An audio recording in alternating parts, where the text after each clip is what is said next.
저는 목사로 살아가면서 개인적으로 굉장히 은혜가 되는 그런 시간들이 있습니다. 그 중에 하나는 장례입니다. 장례. 특히 이제 어떤 입관을 하고 입관 예배를 드릴 텐데요. 고인의 그 시신을 앞에 두고 간단하게 메시지를 전하고 또 그 유족들을 위해서 기도하는 시간은 제 개인적으로 여러 가지 면에서 은혜가 됩니다. 최근에도 이제 장례가 나서 성도님들과 함께 가서 이제 입관 예배를 드렸습니다. 입관 예배를 드리고 이제 유가족들만 함께 저하고 이제 입관실로 갔습니다. 요즘 뭐 아시다시피 병원에서 이제 다 준비를 다 해놓고 이제 입관은 마지막으로 얼굴을 보는 참 어찌 보면 이제 다시는 그 얼굴을 보지 못하는 순간이죠. 슬픔과 이별의 시간입니다. 우리 한 권사님 엄마죠. 이야기를 했습니다. 자녀들이 이제 저와 함께 둘러 있고 다들 아버지한테 마지막으로 한마디씩 다들 해라 라고 이야기를 했어요. 딸들이 이제 맏딸부터 와서 아버지 이제 얼굴도 이렇게 만지면서 한마디씩 했습니다. 아빠 사랑해. 아빠 잘 가. 나중에 다시 만나. 뭐 이런 얘기를 했습니다. 근데 막내 아들이 이렇게 멀쩡하면서 보고하고 가까이 오질 않는 거예요. 그래서 엄마가 이야기를 합니다. 그래도 아버지 마지막 가는 길인데 한마디라도 해야지. 그때 아들이 좀 머뭇거리고 힘들어하는 표정으로 한마디를 했습니다. 조금 이제 거리는 있었지만 아버지 죄송합니다.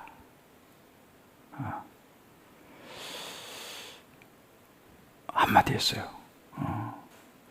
제가 그 이야기를 들으면서 뭐 의미는 제가 잘 모르지만 아마 그 말 속에는 굉장히 많은 의미를 담고 있지 않았을까 이런 생각을 하면서 참 귀한 한마디다 라는 생각을 했습니다. 부모와 자녀의 관계는 하나님이 맺어 주었다. 그래서 우리말로도 천륜이라고 해요. 천륜. 이건 내가 선택하는 게 아니에요. 내가 내 부모를 선택하는 것도 아니고 부모가 내 자식을 선택하는 것도 아니에요. 하나님께서 만나게 해주신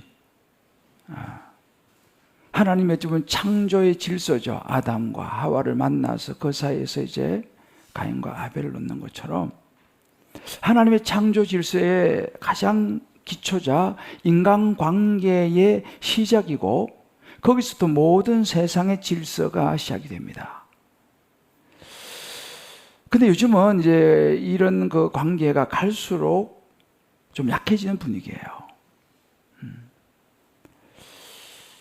부모들은 요즘 이 현대 사회가 너무 바빠서 자녀들에게 시간을 내기가 어려운 시대이고 또 자녀들은 자라나면서 부모 세대에 대한 왠지 모르는 좀 꼰대 같은 그런 어떤 권위주의적인 이런 생각, 그런 오해들이 생겨나기 시작하는 것 같습니다.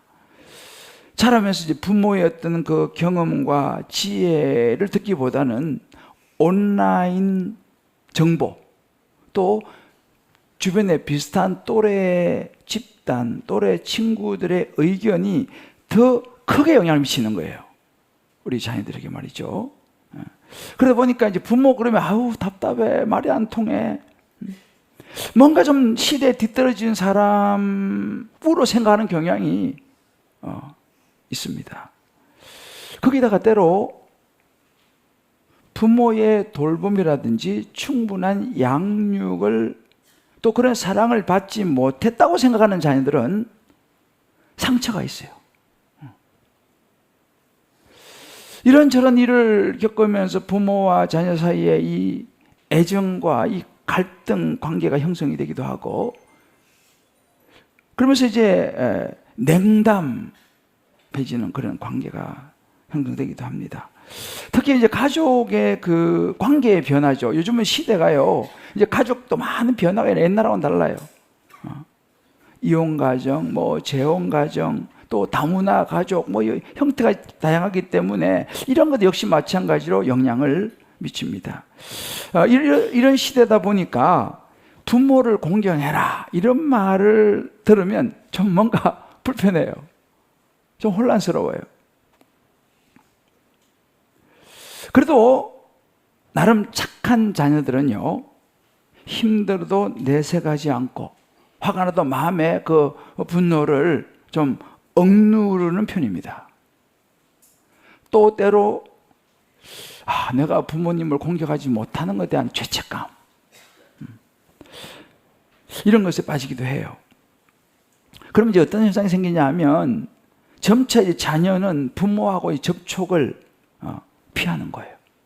방 들어가서 이제 안 나온다든지, 부모와의 뭐 별로 이렇게 이제 만남이 줄어들고 때로는 단절을 선택하기도 합니다. 그러다 보니까 이제 서로가, 부모는 자녀가 부담스럽고 자녀는 부모가 부담스러운, 서로가 부담스러운 이제 관계가 되기도 합니다. 자, 이런 영향으로 이 부모를 공경하라. 부모 공경이라는 말이 이제 갈수록 점점 이게 이 가치라든지 이런 것이 좀 이제 희미해지고 뭔가 시대에 맞지 않은 듯한, 그러니까 그러다 보니까 점점 부모의 권위는 더 약해지는 거죠. 이것이 우리 현실이 아닌가 싶습니다. 저 또한 그런 그 자녀의 시절을 살았고요. 지금도 저는 이제 자녀이기도 하죠. 그러면서도 저는 또 이제 아버지가 되었습니다. 이제 두 자녀를 둔 아버지.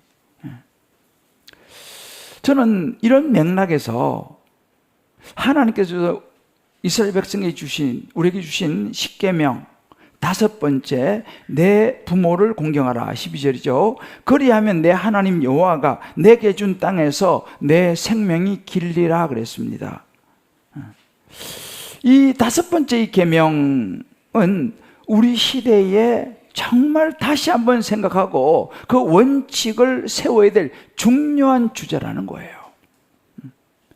모든 세상의 질서, 하나님의 관계의 출발이 부모 자녀에서 출발하니까요. 자, 그럼 여기서 부모를 공경하라 했을 때 이 공경하라고 하는 의미는 무슨 의미냐면 귀중하고 무겁게 여기라, 소중하게 여기라, 그런 의미가 있습니다. 이건 너무 귀중하다는 거예요. 가볍게 생각하지 말라는 거예요. 부모 공경에 대해서. 우리가 이런 이야기를 들으면요, 두 가지 반응이 나올 수 있습니다. 아유, 맞습니다. 그래야죠.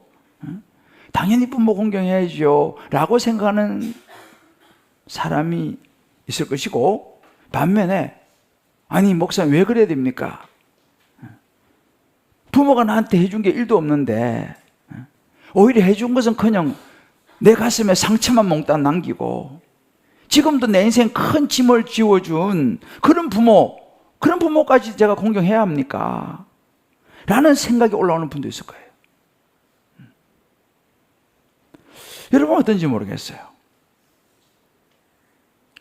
오늘 저는 이 중요한 계명을 다시 한번 우리 말씀에 비추어서 보면서 성령께서 저와 여러분 또 온라인 들어오신 모든 분들에게 주시는 하나님의 음성을 듣고 그리스도인으로서 살아갈 수 있게 되시기를, 하나님의 말씀을 따라 살아갈 수 있게 되시기를 주의 이름으로 축복합니다. 자, 그러면 왜 부모를 공경해야 되냐는 거예요. 왜 부모를 공경해야 되냐? 첫 번째입니다. 왜 부모를 공경해야 되냐?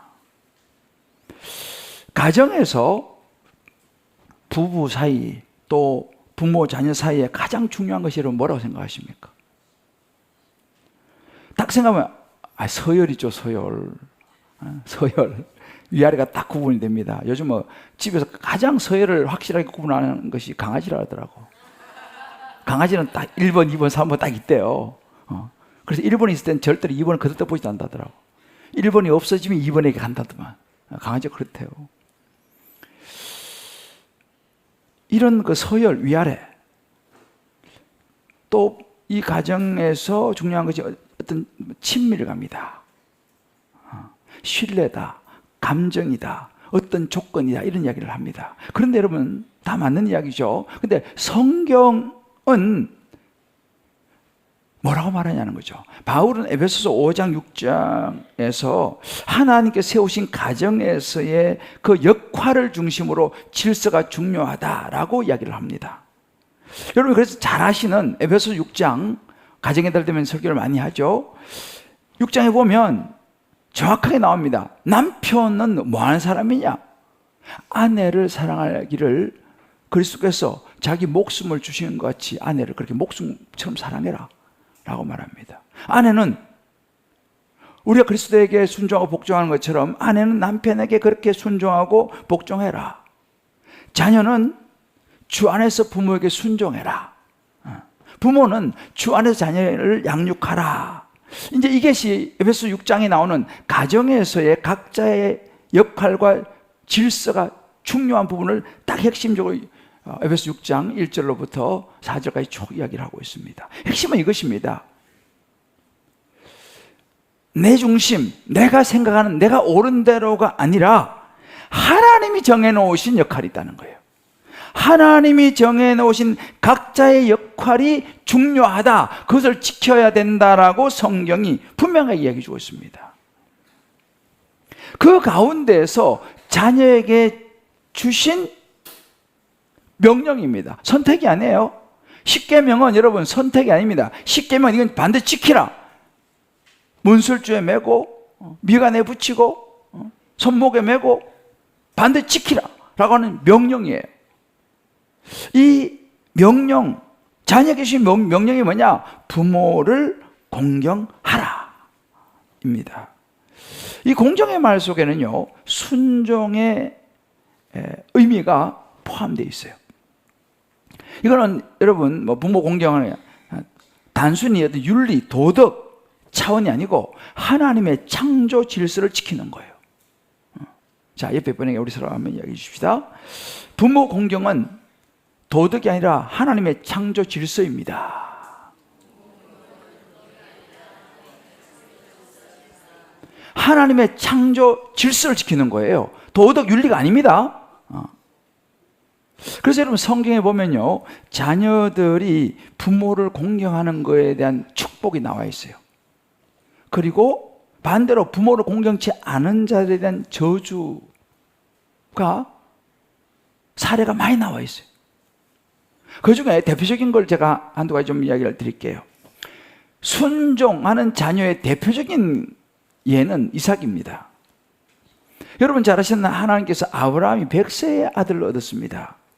근데 그 100세에 얻은 그 귀한 아들을 바치라는 거예요. 기가 막힌 이지만 아브라함에 순종하죠.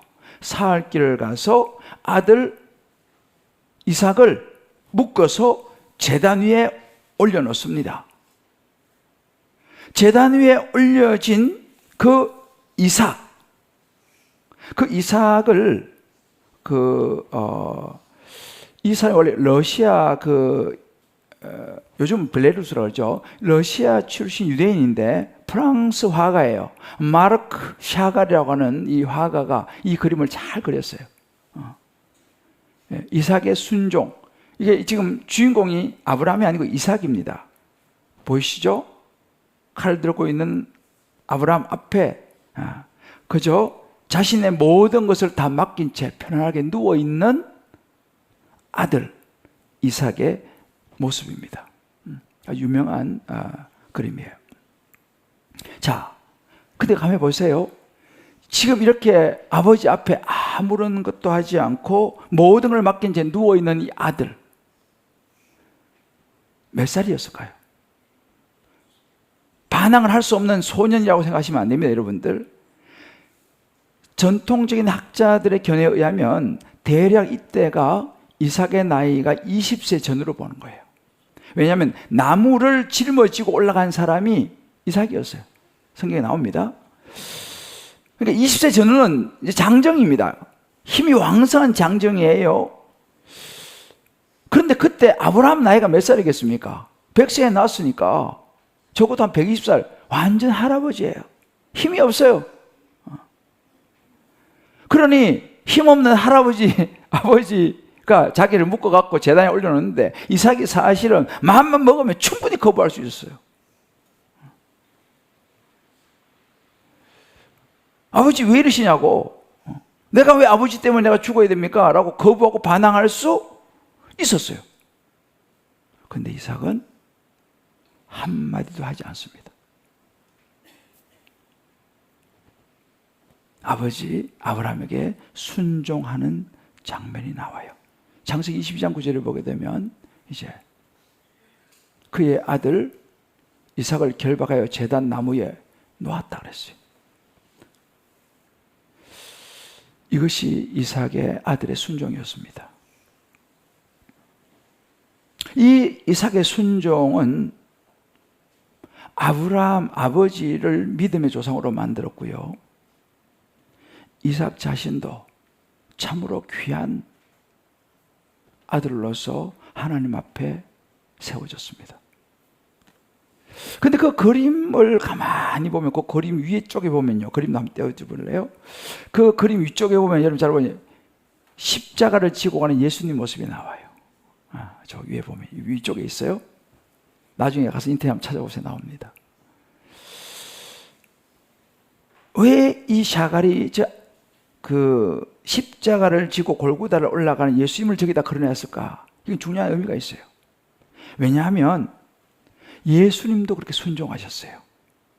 하나님 아버지께서 너 인간의 죄를 짊어지고 십자가에 죽어야 되겠다 라고 했을 때, 할 수만 있으면 이 잔을 내게 옮겨주십시오. 그러나 아버지의 뜻대로 하십시오 라고 하나님의 뜻에 자기를 순종하는 모습을 예수님도 보이셨어요. 히브리서 5장 8절에 이렇게 말합니다. 그가 아들이시면서도 고난으로 순종을 배웠다고 했어요. 순종은 고난입니다. 쉬운 거 아니에요. 예수님은 십자가라고 하는 그 고난의 죽음을 통해서 순종을 보여주셨습니다. 이게 바로 부모를 공경하는 자녀의 순종의 모습의 가장 중요한 모델이에요. 쉽지 않습니다. 그러나 예수님이 그 길을 가셨어요. 여러분 보세요. 예수님도 마찬가지였습니다. 예수님은 나사렛에서, 예수님은 하나님의 아들이었어요. 그러나 육신의 부모 마리아의 몸을 입고 이 땅에 태어났죠. 육신의 부모입니다. 그 육신의 부모에게 누가복음 2장 51절을 보게 되면요, 예수께서 함께 내려가 나사렛에 이르러 순종하여 받드시더라고 했어요. 예수님은 하나님의 아들이셨지만 이 땅에서 부모님을 향하여 순종하여 받드셨습니다. 여러분 가나 혼인잔치 아시죠? 거기서도 예수님의 어머니를 도와서 물이 포도주로 변하게 만드는 역할을 아들인 예수님이 하셨어요. 더군다나 더 결정적인 것은 뭐냐면, 예수님께서 이제 마지막 모든 인류의 죄를 짊어지고 십자가에 달려 죽으시기 직전에 그 십자가 상에서 사랑하는 어머니, 자기의 사랑하는 제자 요한을 부릅니다. 요한을 불러서 뭐라고 말하느냐? 요한복음 19장 27절에 보게 되면요, 그 제자에게 이르시되 보라 네 어머니라. 이 요한에게 자기의 육신의 어머니 마리아를 부탁하는 거예요. 나는 이제 이렇게 십자가에 달려 이제 운명하기 직전에 육신의 어머니를 사랑하는 제 요한에게 부탁을 했고, 그때부터 요한이 자기 집에 그 마리아, 예수님의 어머니를 모시고 돌아가실 때까지 모시고 살았어요. 지금 가면 그 동네가 있습니다.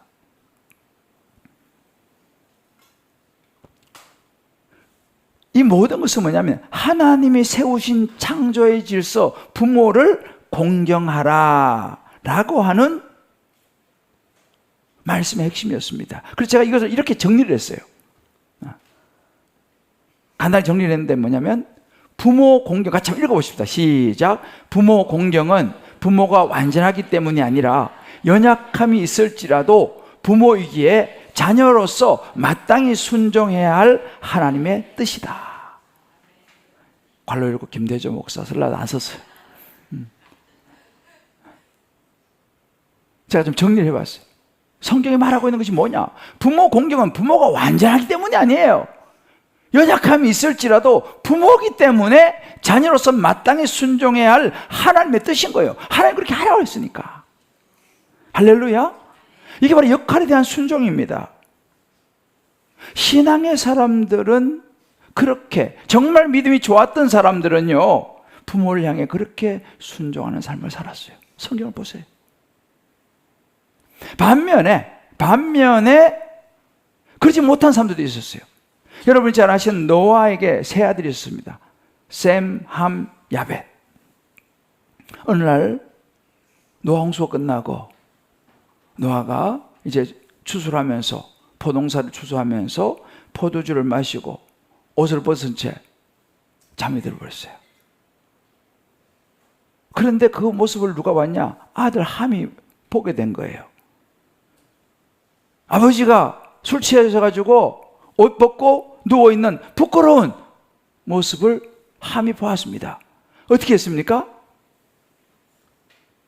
바로 나가가지고 다른 형제에게 알렸어요. 아유, 우리 아버지 옷 다 벗고 말이야, 술 취해가지고 자고 있어. 알렸어요. 그 말을 들었던 야벳과 셈은요, 어떻게 했는지 여러분 잘 아시죠? 그 아버지의 그 벗은 몸을 보지 않으려고, 그 약한 부분을 보지 않으려고 뒷걸음질 쳐서 갔습니다. 뒷걸음질 쳐서 가가지고 아버지의 몸을 덮었어요. 아버지의 수치를 가린 거죠. 그렇게 하면서 아버지를 공경했습니다. 약점이 있었어요. 아버지가 실수를 했어요. 그럼에도 불구하고 그 아버지를 뒷걸음질 쳐서 가서 덮어주는 이 일. 성경은 창세기 9장 25절로부터 이렇게 말합니다. 이에 대해 가나안은 저주를 받아 그의 형제의 종들의 종이 되기를 원하노라 그랬습니다. 가나안은 이 일로 저주를 받았어요.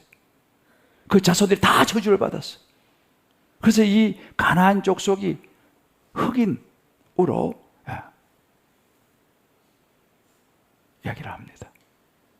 셈과 야벳은 그 뒤에 보면요, 이 일로 인하여 큰 축복과 자손의 형통함을 누립니다.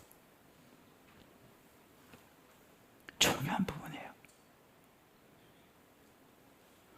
압살롬이 그랬습니다. 압살롬 잘생겼어요. 아주 매너도 좋았어요. 사람들 앞에도 해가지고 환심을 엄청 샀습니다. 점점 자기를 따르는 무리가 많아졌어요. 인기가 올라갔습니다. 어떻게 했습니까? 그것을 이용해서 부모를 반역하죠. 결과는 어떻게 됐습니까? 비참한 최후를 맞았습니다. 영원히 불효자로 기록이 되어버렸어요. 압살롬. 여러분, 예수님 시대도 마찬가지입니다. 하나님 말씀을 사모하고 잘 지킨다고 말하는 바리새인들, 율법학자들, 우리는 오계명 잘 지켜 라고 순종하는 척 하지만 막상 그들의 부모를 물질로 봉양하는 이 부분을 하지 않았어요. 그러면서 뭐라고 말했는지 아세요? 고르반, 여러분 잘 아시죠? 우리는 하나님께 다 드렸기 때문에 부모에게 드릴 게 없어. 하나님께 다 드렸어 라고 부모에게 드리지 않고 하나님께 다 드렸다라고 말하는 그런 율법 학자들, 바리새인들 향해서 예수님이 뭐라고 말했습니까? 이 독사의 자식들아, 회칠한 무덤이여 라고 책망했습니다. 바울은 로마서에서요, 하나님을 마음에 두기를 싫어하는 자들의 타락한 모습이 뭐냐? 디모데후서 3장 1절로 말합니다. 말세에 고통하는 때가 이래. 말세가 되면 어디냐? 사람들이 다 자기 사랑하고 돈 사랑하고 부모를 거역하며 감사하지 않는다 그랬어요. 그 대표님이 뭐예요? 부모를 거역한다는 것입니다. 이 마지막 때에 자녀들이 부모를 공경하지 않는다는 거예요.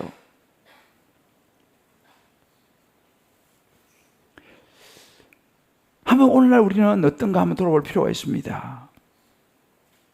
레위기 19장 3절에는 그런 말이 있습니다. 너희 각 사람은 부모를 경외하고 제가 지난번에 경외 얘기했죠. 공경하고 말입니다. 두려움으로 존경하고. 이것은 부모를 공경하는 것은 어떤 무슨 부모가 인격이 좋아서 자격이 있어서가 아니라 하나님께서 예수 믿는 사람이라면 지켜야 되는 삶의 원칙이라는 거예요. 할렐루야. 명령입니다. 왜 그렇게 해야 됩니까? 하나님이 기뻐하시리라는 거예요. 그것이 에베소 6장 1절은 주 안에서 옳으리라고 그랬어요. 내 부모를 주 안에서 공경하라. 그것이 주 안에서 옳으니라. 하나님이 그렇게 하면 기뻐하신다는 거예요. 우리가 부모를 공경하면 하나님 기뻐하시고 그것이 옳다 이 말입니다. 할렐루야. 우리 한번 각자 한번 적용해 보십시다. 부모님의 인격과 자격을 기준 삼아 공경 혹은 순종을 결정합니까? 아니면 하나님의 뜻 가운데 부모 자식으로 만나게 하심을 알고, 하나님 만나게 하심을 알고 자녀로서 맡겨진 역할에 순종하고 있습니까? 부모님을 잘 섬기지 못하게 만드는 장벽은 무엇입니까? 이 문제를 하나님께서 어떻게 풀어갈 수 있을까요? 한번 여러분 다락방에 가셔가지고요, 한번 이 부분을 한번 꼭 나눠보시길 바라요. 나누셔야 됩니다. 그래야지 말씀이 우리 안으로 들어올 수 있어요. 그냥 그렇구나 하고 지나가면 그냥 또 돌아서 잊어버려요. 그래서 소그룹이 중요합니다. 소그룹에 들어가서 이 부분을 가지고 나누고, 아니면 집에 가서도 가족도 둘러앉아가지고 이런 말씀을 좀 나눠야 돼요. 애들도 알아야 되거든요. 왜? 몰라서 못하는 경우도 많이 있기 때문입니다. 자, 왜 부모를 공경해야 되냐? 하나님의 명령이라는 거죠. 역할에 대한 순종이라는 거죠. 자격이 아니라는 겁니다. 부모님이 이렇게 하니까 내가 이렇게 한다, 보상이 아니라는 것입니다. 자, 그러면 두 번째는 뭐예요? 부모를 공경하기 어려운 경우는 어떻게 해야 되냐는 거예요. 부모를 공경하기 어려운 경우가 있을까요? 있어요. 여러 가지 이유가 있어요. 근데 오늘 제가 그 여러 가지 이유를 다 이야기하기는 너무 시간이 짧으니까 특별히 좀 한 가지에 지금 집중해서 좀 살펴보려고 하는데 뭐냐면, 부모로부터 받은 상처, 아픔, 이런 것이 있는 사람은 부모를 공경하기 어렵습니다. 다시 말하면 자식도 부모의 가슴에 못을 박지만 부모도 자식의 가슴에 못을 박기도 하거든요. 뭐 우리 주변에 그럴 경우가 거의 없지만은 때로는 말도 안 되는 부모도 가끔 있습니다. 우리나라도 뭐 그런 일이 있으면, 지금 제가 듣기는 파라과이나 저쪽은요, 애들을 돈 받고 그냥 팔아버려. 아직 어린데 성매매하는 그런 데 돈 받고 팔아버려, 부모가요. 실제로 그런 일이 지금도 있어요. 참, 내가 그 얘기 듣고 너무 가슴이 아픈 거예요. 자, 자기를 돈 받고 그렇게 성매매 팔아버린 부모를 공경할 수 있겠습니까? 때로는 자기만 좋으려고 자식이 어떻게든 내팽개치고 집을 나가버린 부모 공경할 수 있을까요? 자녀는 생각지도 않고 자기들 마음대로 그냥 살아가는 부모 공경할 수 있겠습니까? 이거 어떻게 생각하세요? 근데요, 성경은 그런 경우는 공경하지 않아도 된다라고 말하지 않습니다. 이게 참 어려운 부분이에요. 그런 어찌 보면 부모 같지도 않은 그런 사람들은 공경하지 않아도 된다라고 이야기하면 속 시원할 것 같은데 성경 그렇게 말하지 않는다는 거예요. 성경에는요, 부모를 부모에게 순종하지 않아도 된다라고 말한 것은 딱 한 예가 있어요. 이럴 때는 부모 말 안 들어도 된다. 이럴 때는 부모에게 순종하지 된다. 한 가지 딱 예가 있어요. 에베소 6장 1절입니다. 자녀들아, 주 안에서 너희 부모에게 순종하라. 이것이 옳으니라 그랬어요. 여기 뭐냐면 주 안에서요. 요게 한 가지입니다. 주 안에서. 자녀들이 부모에게 순종하는데요, 주 안에서 순종해야 한다 이 말입니다. 다시 말하면 부모가 너 예수 믿지 마, 너 교회 가지 마, 이런 것은 순종할 수 없다는 거죠. 왜요? 그건 주님 안에 있는 게 아니기 때문에. 사도행전 5장 29절은요 이걸 더 구체적으로 이야기해 줍니다. 베드로와 사도들이 대답하여 이르되 사람보다 하나님께 순종하는 것이 마땅하냐 그랬습니다. 그러니까 하나님보다, 부모보다 하나님께 순종해야 한다는 거예요. 부모도 사람이지 않습니까? 그러니까 하나님보다 부모가 우선될 수는 없어요. 요 한 가지 딱 경우가 있습니다. 그러니까 부모가 너 교회 가지 마, 너 예수 믿지 마, 이런 것은 순종. 왜? 주 안에서 하나님보다 부모를 또 우선시하면 그건 안 됩니다. 그런 경우 하나 있어요. 이때는 부모 말 안 들어도 된다. 성경 이야기했습니다. 왜? 예수 믿어야지. 우리에게 생명 주신 하나님을 섬겨 따라가야지.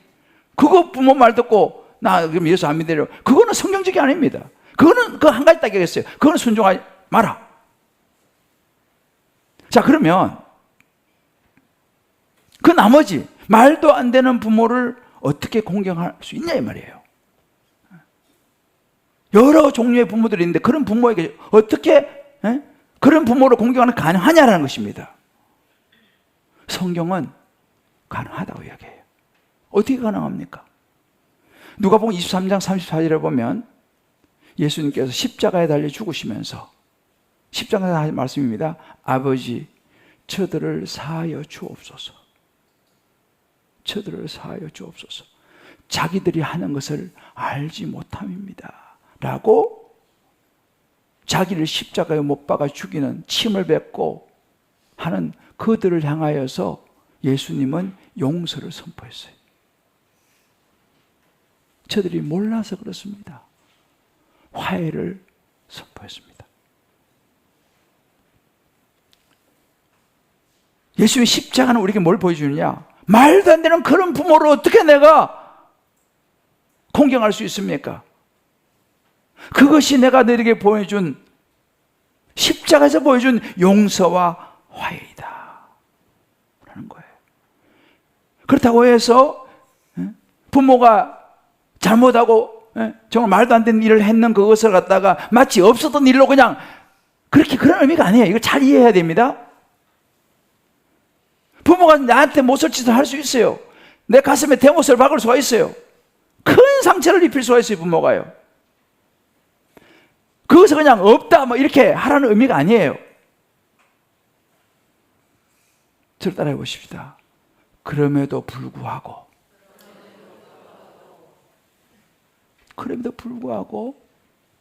하나님께서 죄인인 우리도 용서해 주셨잖아요, 십자가에서. 그렇다면 우리도 말도 안 되는, 저거 어떻게 부모야 라는 그런 마음이 올라오는 상황일지라도 그럼에도 불구하고 부모를 향한 용서와 화해를 선포해야 한다는 거예요. 할렐루야. 이게 성경 이야기하는 거예요. 여러분, 우리가 잘 이해해야 됩니다. 미안하다는 말, 사랑한다는 말을 마지막 순간까지 가져갈 필요가 없어요. 언제 해야 될까요? 지금 해야 돼, 지금 해야 돼. 자, 옆에 분입니다. 미안하다는 말 죽을 때까지 가져가지 맙시다. 지금 해야 돼, 지금 해야 돼요. 부모 자녀 사이에 자존심 세울 필요가 없다니까요. 누굴 말하다 자존심은 그건 개나 줘요. 자존심보다 중요한 것은 사랑입니다. 할렐루야. 자, 우리 백분은 손잡고 한번 이야기합시다. 우리 자존심 내려놓읍시다. 그 그 자존심 때문에 죽을 때 가야 미안하단 말 하는 거예요. 어떤 사람은 죽을 때 가도 미안하단 말 안 하고 그냥 가버려. 진짜 그러다니까. 그거 한마디 하면은 모든 게 녹아져 내릴 텐데 그거 한마디 안 한다니까요. 그거 한마디를 안 해요. 미안하다 한마디만 들으면 되는데 그걸 안 해. 그걸 안 해. 부모는 하나님의 권위 아래 순종해야 되고 자녀는 그 말씀의 권위 아래 순종하는 부모의 권위 아래 순종해야 될 줄 믿습니다. 이렇게 흘러가는 거예요. 부모는 하나님의 말씀의 권위에 순종하고 자녀는 하나님의 말씀에 순종하는 그 부모님에게 순종해야 돼요. 이게 성경적인 질서입니다. 그렇다고 여러분 분명히 알아야 되는 게 뭐냐, 부모가요 자녀를 함부로 학대하고 자기 소유물처럼 취급하는 그것은 정당화 될 수 없습니다. 그걸 분명히 아셔야 됩니다. 에베소 6장 4절에 분명히 말합니다. 아비들아 너희 자녀를 노엽게 하지 말라 그랬어요. 네 마음대로 네 자식이니까. 내 자식 아니에요. 내 자식 하나님의 자녀입니다. 나는 청직이라니까요. 내 소유가 아니에요. 내 마음대로 하시면 안 돼. 자녀를 노엽게 하지 말고 주의 교훈과 훈계로 양육을 해야 됩니다. 내 욕심으로 자꾸만 자식들을 자꾸 하려면 안 돼요. 내 욕심대로 와요. 그 제가 지난주에 뭐냐 얘기했잖아요. 태교로 수학 정석 풀고 말이지. 그게 나쁘다는 게 아니라 내 욕심으로 자녀를 키우면 안 된다는 것입니다. 골로새 3장 21절에 보면 똑같이 하면 아비들아 너희 자녀를 노엽게 하지 말라 낙심할까 함이라. 골로새 3장 21절은요 그렇게 하면 자녀가 낙심한다니까요. 자, 그럼 자녀가 부모에 대한 공경, 이 존경의 표시는 어떻게 나타나느냐? 말과 태도로 나타나요. 그리고 조심스러운 순종을 해야 됩니다. 잠언 1장 18절에 보면 내 아비의 훈계를 들으며 내 어미의 법을 떠나지 말라 그랬어요. 자녀들은요 부모님의 훈계를 들어야 됩니다. 듣는 태도를 취해야 됩니다. 그리고 사실은 영적인 문제에 있어서 부모의 공고를 받는 것도 중요하지만 세상과 관계되는 뭐 직업을 선택한다든지 뭐 결혼 배우자를 선택한다든지 여러 가지 중요한 세상 일에서도요 부모님과 상의를 해야 되는 거예요. 야곱이 결혼할 때 부모의 동의를 받아서 리브가 결혼했다는 거 아니겠습니까, 여러분들? 부모의 말을 순종하는 게 중요해요, 자녀들은요. 꼭 영적인 일뿐만 아니라 세상적인 일도 그렇습니다. 자녀들이 이걸 알아야 돼요. 오늘 정말 이 설교를 사부가 다 들어야 되는데 원래 사부 설교를 안 해서 큰일 났어. 청년들이 이거 들어야 돼요, 정말로. 자, 적용해 보십시다. 부모님과의 관계 속에 아직 치유되지 않은 상처나 감정이 있습니까? 그 상처는 관계 방식에 어떤 영향을 주고 있습니까? 말투, 태도, 이게 다 영향이 미치거든요. 부모님도 상처받은 사람이었고 그들도 돌봄이 필요한 연약한 인생이라는 것을 받아들이고 하나님이 나를 용서하신 것처럼 십자가 앞에서 그분들 용서할 수 있겠습니까? 자, 그럼 이번 주 내가 할 수 있는 작은 순종의 걸음을 한 가지 결단해 보십시다. 꼭 한번 나눠보시고 해보시길 바라요.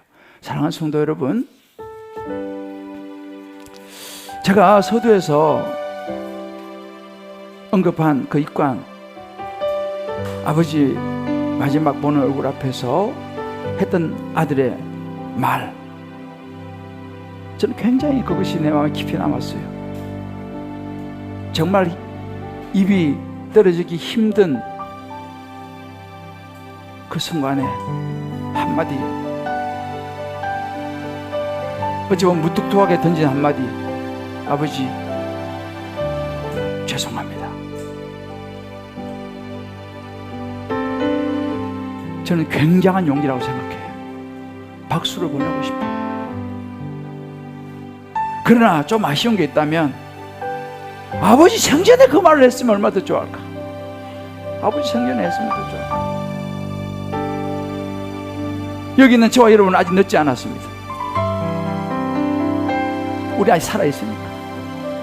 부모가 살아있는 분들은 아직 늦지 않았습니다. 기억하십시오. 하나님은 부모가 완전해서가 아니에요. 부모가 완벽해서가 아닙니다. 부모도 연약한 부분이 있고 불완전한 부분이 있지만 부모니까, 하나님이 만나게 해준 부모니까 내가 선택한 게 아니잖아요. 하나님이 맺어준 부모니까 자녀로서 순종하라고 하시는 거예요. 그래서 부모 공경은 조건이 아니라 하나님 말씀에 순종인 거예요. 할렐루야. 자, 옆에 분 한번 얘기해주세요. 부모 공경은 조건이 아니라 말씀의 순종입니다.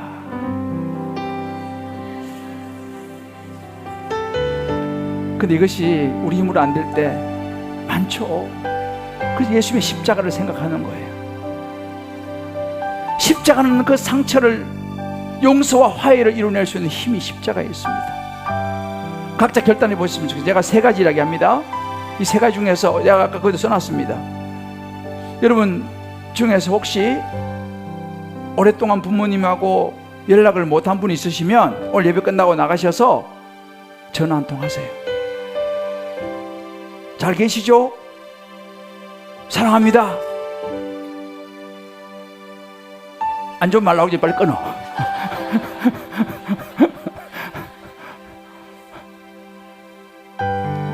적용 포인트 1입니다. 2. 용서의 시작이에요. 용서의 시작. 아직도 마음에 미움과 상처가 남아있다면 예수 그리스도의 십자가 붙들고 용서를 한번 결심해 보시기 바라요. 할렐루야. 완전하지 않아도 돼요. 한 방에 되겠습니까? 그래도 첫걸음 떼보는 거예요. 용서를 시작해보는 거 두 번째 포인트. 세 번째, 존중을 표현하는 거예요. 말투 하나, 태도 하나 다. 이번 주말에 오늘 다음 주 해서 밥이라도 한 그릇 한번 대접하면서 한번 부모님 마음을 좀 위로해 드리세요. 부모님은 여러분들 기다리고 계세요. 너무 멀리 있으면 가지 못하면 택배라도. 요즘 뭐 발달했잖아요. 맛있는 거 안동 찜닭 뭐 그런 거 있잖아요. 새로운 관계가 시작될 줄 믿습니다. 할렐루야.